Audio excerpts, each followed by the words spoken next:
Msanii wa Bongo Flava Emmanuel Elbaliki almaarufu kama Neo Mitego ameweza kuruka kwenye mtandao wa Instagram akiweza kuzungumzia sakata la kutekwa kwa Mdude Nyagali ambaye ni mwanaharakati wa kisiasa ndani ya Chama cha Demokrasia na Maendeleo. Licha kwamba baada ya Neo Mitego kuweza kuposti picha ya Mdude na akiomba kwamba Watanzania waendelee kuposti na waendelee pia kuhakikisha kabisa kwamba mwamba aliyetekwa basi narejea akiwa salama salimini, kwa sababu kulikuwa na maneno mengi sana ambao mpaka sasa hivi inaendelea kwamba mwamba ameuliwa na kila mmoja anazungumza kwa upande wake. Lakini kwa Freeman Aikalemboy na viongozi tofauti ambao pia waliweza kuzungumzia swala hilo, kina John Heche, God Bless Lema, walionekana kabisa kama ni taarifa ambayo bado hawajajua, kwa sababu ni viongozi ambao tunategemea kabisa kwamba wao ndio watu wa karibu. Kwa hiyo kuweza kusikia taarifa kwamba labda pengine kama ingekuwa ni kweli ameweza kufariki dunia Mdude Nyagali, basi Freeman Aikalemboy, God Bless Lema, John Heche, wakina John Mnyika, ingekuwa ni rahisi sana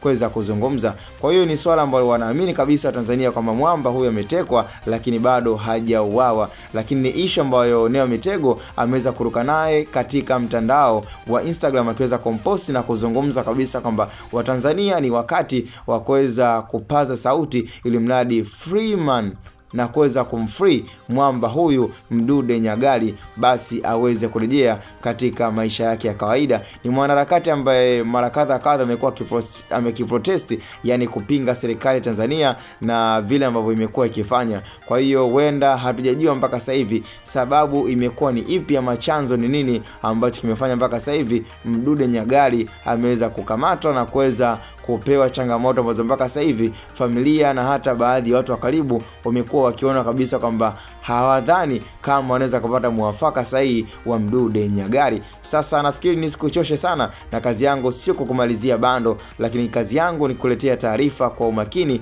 na kwa ufupi zaidi. Hii ni short information kuhusiana na hili sakata linaloendelea. Cha msingi tukutane kwenye comment, na kwa matangazo zaidi ya biashara na bidhaa tofauti wasiliana nasi kwa nambari 0684006225. Hapo tutakometisha kinoma noma.